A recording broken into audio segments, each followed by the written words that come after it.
देखो, मैंने इस फ़िल्म का ट्रेलर नहीं देखा, मैंने सिर्फ़ इस फ़िल्म का पोस्टर देखा जिसमें टोविनो थॉमस पुलिस की यूनिफ़ॉर्म में थे और मैं वहीं पे कन्विंस हो गया कि ये फ़िल्म मुझे देखनी है एट एनी कॉस्ट। नारीविट्टा एक सोशियो पॉलिटिकल ड्रामा है जिसकी कहानी बेस्ड है ट्राइबल ग्रुप्स के अगेंस्ट एस्टैब्लिशमेंट द्वारा जो भी एट्रोसिटीज़ की जाती है, उन किस्सों पर। अब इस पूरी कहानी का सेंट्रल पॉइंट है constable Varghese Peter, played by Tovino Thomas. अब ये जो बंदा है, ये जब अपनी ड्यूटी जॉइन करता है एज अ कांस्टेबल, वो जॉइन करने के बाद उसे पता चलता है कि वो जिस सिस्टम का पार्ट है, वही सिस्टम काफ़ी सिस्टमैटिक तरीके से सोसाइटी के एक पर्टिकुलर सेक्शन को एक्सप्लॉइट कर रहा है। अब ये सब चीज़ें जानने के बाद वर्गीसे का जो कैरेक्टर है, वो कैसे इस सिस्टम के अगेंस्ट अपनी आवाज़ उठाता है और उसके इस आवाज़ उठाने का उन लोगों को क्या फ़ायदा होता है, ये सारी चीज़ें फिगर आउट करने के लिए आपको ये फ़िल्म थिएटर में जाके देखनी होगी। आई एम प्रीटी श्योर अगर आप उन ऑडियंस में से हो जो मलयालम सिनेमा के साथ-साथ तमिल सिनेमा भी एक्सप्लोर कर रही है, तो ये जो आउटलाइन मैंने अभी आपको इसकी कहानी की बताई, ये आउटलाइन आपको काफ़ी फ़ैमिलियर फ़ील होगी। देखो, सबसे पहले इस फ़िल्म की कहानी में मुझे कुछ भी नया नहीं लगा। मैं एक्सपेक्ट कर रहा था कि थोड़ा एग्ज़ीक्यूशन अलग होगा, बट वो भी मुझे काफ़ी रूटीन फ़ील हुआ। अभी जैसे मैंने आपको बताया कि तमिल सिनेमा में एक रिनोन्ड डायरेक्टर है, जिनका नाम है वेत्रीमारन। वेत्रीमारन सर की जो रीसेंट फ़िल्म आई थी, विदुतलाई, उस फ़िल्म का भी जो प्लॉट का आउटलाइन था ना, वो ऑलमोस्ट सेम इसी फ़िल्म के जैसा था। खाली उस फ़िल्म में क्या होता है, उस फ़िल्म में जो एक्सप्लॉइट होने वाला पार्ट है, वहाँ पे शेड्यूल कास्ट के लोग हैं, शेड्यूल ट्राइब के लोग हैं और भी ऐसे लोग हैं जिन्हें एक्सप्लॉइट किया जाता है।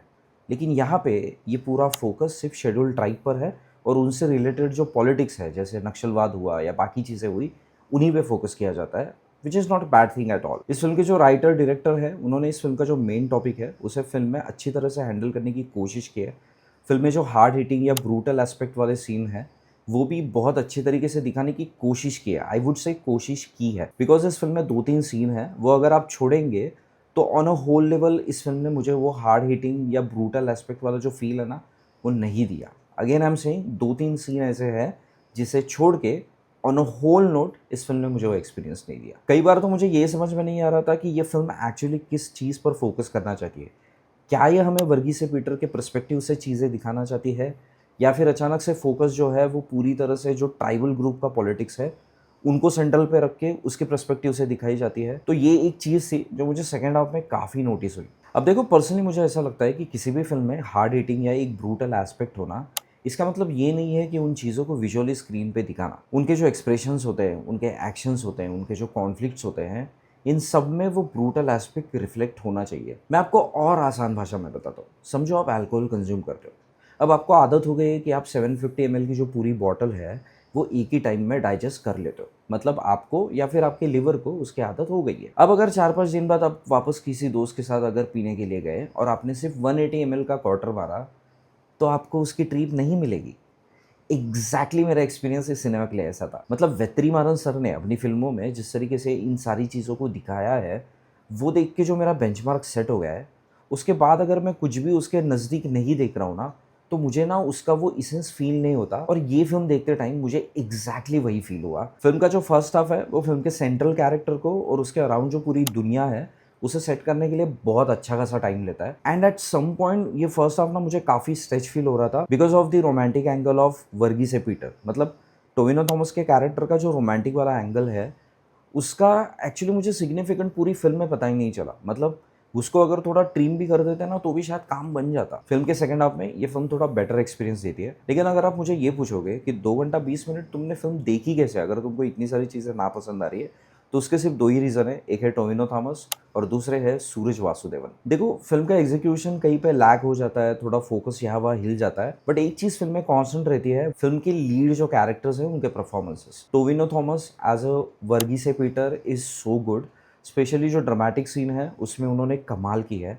एंड यार, he is a good actor. मतलब उसको अलग से हाइलाइट करके बताने की ज़रूरत नहीं है, ठीक है? Then there is another character Bashir Mohammed, जो कि एक सीनियर कांस्टेबल है, प्लेड बाय सूरज वासुदेवन।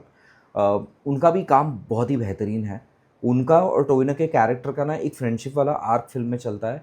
वो आर्क बहुत डेंस है। एक पॉइंट पे जो मोहम्मद बशीर है, उनका कैरेक्टर मिसिंग हो जाता है और फिर उसे ढूँढने के लिए जो टोविनो का कैरेक्टर है वर्गीसे, वो बहुत हाथापाई कर रहा है, बहुत तड़फ रहा है वो कि यार कहाँ गए बशीर सर? बशीर सर को ढूँढने के लिए वो बहुत सारी कोशिश कर रहा है। वो अगर सीन आप देखोगे ना, तो आपको पता चल जाएगा कि उनके बीच की जो केमिस्ट्री है, उसे कितनी अच्छे तरीके से फ़िल्म में सेट किया गया है। फ़िल्म को शूट बहुत अच्छे तरीके से किया गया है। स्पेशली जो राइट्स वाले सीन है या जो एंड में ट्राइबल फोर्सेस वर्सेस सिस्टम, ये एक जो कॉन्फ्लिक्ट दिखाया गया है, उसे जिस तरीके से शूट किया गया है वो काफ़ी अच्छा लगता है देखने के लिए।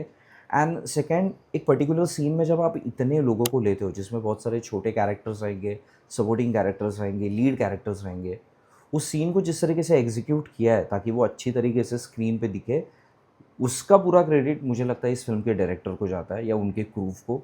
वो काफ़ी बेहतरीन तरीके से शूट किया गया है। इस फ़िल्म का बैकग्राउंड स्कोर जैक बिजॉय ने किया है और उन्होंने काफ़ी डिसेंट काम किया है। मतलब मैं ये नहीं बोलूँगा कि इसका बैकग्राउंड स्कोर सुनने के बाद आप 3-4 दिन तक उसे हम करते रहोगे, ऐसा नहीं होगा, आप आराम से भूल जाओगे उसे। सो ओवरऑल इस फ़िल्म ने ना मेरे लिए काफ़ी डिसेंट काम किया। मतलब मैं चाहता था कि ये मेरे लिए और थोड़ा अच्छा काम करे। देखो, ये ज़रूरी नहीं है कि हर बार जो मलयालम फ़िल्म आएगी वो एकदम पीक सिनेमा हो। एंड अगेन मैं आपको रिमाइंडर देना चाहता हूँ दैट आर्ट काफ़ी सब्जेक्टिव चीज़ है। बिकॉज़ मैंने कुछ फ़िल्में देखी है जिसकी वजह से शायद ये मुझे उतनी इफ़ेक्टिव नहीं लगी। मेरे लिए काफ़ी डिसेंट और एवरेज एक्सपीरियंस था इस फ़िल्म का। शायद किसी और को ये बहुत बढ़िया लगे। बट एनीवेज़, अगर आपने ये फ़िल्म देखी है तो ये फ़िल्म के बारे में आपके क्या ओपिनियन है, आप प्लीज़ हमें कमेंट करके बताइए। हम मिलते हैं अगले वीडियो में।